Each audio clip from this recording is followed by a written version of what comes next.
Picture this. It's Indiana, 1950s. Elvis, segregation, milkshakes. You get the gist. There's this guy, Jim Jones. He's a wannabe preacher in his 20s with a bad bowl cut and used car salesman vibes. So he starts this church called the People's Temple, right? And on one hand, it seems super cool because, like, he's preaching racial equality, and I think that's awesome. Famously, I'm a big fan. But Jim was a bit problematic in that he, like, thought he might actually be God.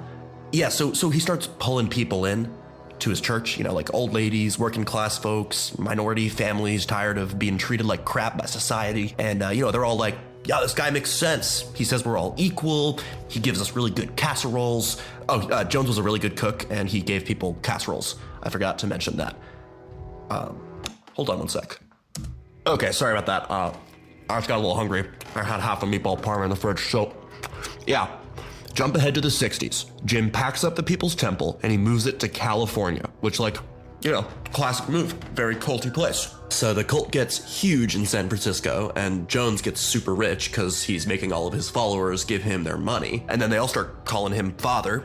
It's not like kinky, it's more like, I don't know, religious. But yeah, he starts to heal people by like pretending to pull cancer out of their stomachs, but like he's using raw chicken livers. But yeah, they bought it. And the cult, it kept growing, it kept getting bigger, and then suddenly Jim starts getting paranoid. You know, he thinks the government's out to get him. And to be fair, at a certain point, they definitely were. So Jim's like, fuck, we gotta hide. And so they move the cult to this jungle in Guyana. And by the way, Guyana is not in Africa, it's in South America, so fuck you, Dougie, you're wrong. Hey, man. What? Dougie, turn your fucking mic off. I said you had to be off mic until I introduced you. You call me out by name, bro. I gotta defend my honor on this shit. What do you mean, defend your honor? Guyana straight up isn't in Africa. Dude, well, I want the audience to know I have the honor to admit when I am wrong, and this time, I was wrong.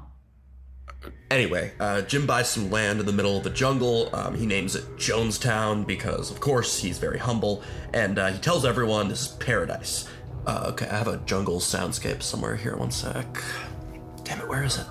See how you're fucking everything up, Dougie? There we go. Okay, so people get to Jonestown, and it's like summer camp from hell. Mosquitoes, crazy heat, manual labor, not enough food. And Jim, he's broadcasting these sermons all fucking day on loudspeakers, and then they're also doing these things called White Nights, which might sound like a frat party, but actually it's like a practice suicide drill. So yeah, you might think at that point, like, why don't people leave? Well, they were scared, probably, but also, and this will be a major talking point of this show, cult brainwashing is powerful. Like, a lot of people stayed because they genuinely wanted to, because they believed. So now we get to the part of the story where the US government gets involved. And if you know anything about history, when that happens, things go super smoothly. The government's like, yo, there's a cult in the jungle, and we know this because people's families are writing us freaked out letters. What should we do? Enter Congressman Leo Ryan. Now this guy's just like, I'll do it. And he flies to Jonestown with some reporters and a film crew.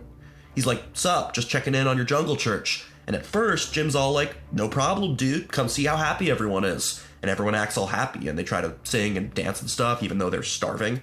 But then, a few of them, they try to escape. They pass a note to the congressman, like, hey, help us. This place sucks. We're dying. Ryan's like, okay, cool. We'll get you out.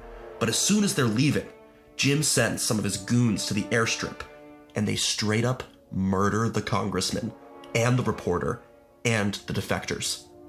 Holy shit. Would you take a piece of constructive criticism? Oh my fucking god, Dougie, shut up. I just think that you're overusing that sound effect a little bit. Mic off, now. Okay, man, I'm sorry. Where was I? Okay, yeah, so after those murders, Jim's like, yeah, I guess it's time for everyone to die now. So he gathers the whole community in a pavilion and tells them it's time for revolutionary suicide. Which would be a sick band name. One sec. Okay. So revolutionary suicide was just a fancy way of saying drink this grape-flavored poison and die. You know, you've probably heard people say drink the Kool-Aid, right? Well, it wasn't actually Kool-Aid, it was this off-brand stuff called Flavor Aid. Personally, I think it's insane that he couldn't get them the name brand stuff for their suicide juice, but okay, anyway, over 900 people died. Whole families obliterated. Chris, bro! You're right, that was a bad time for a Vine boom. Disrespectful. Sorry. Moving on. The craziest part of all of this is how little it took for Jim Jones to start this cult. Like, all he was saying at the beginning was, let's all be equals. You know, he wasn't telling anyone that he thought he was God. He just seemed like a chill preacher guy who had some ideas about equality that were pretty cool. And he was handsome. Like, really handsome. I could see how people would want to listen to him, you know, follow him, even look past a few quirks here and there.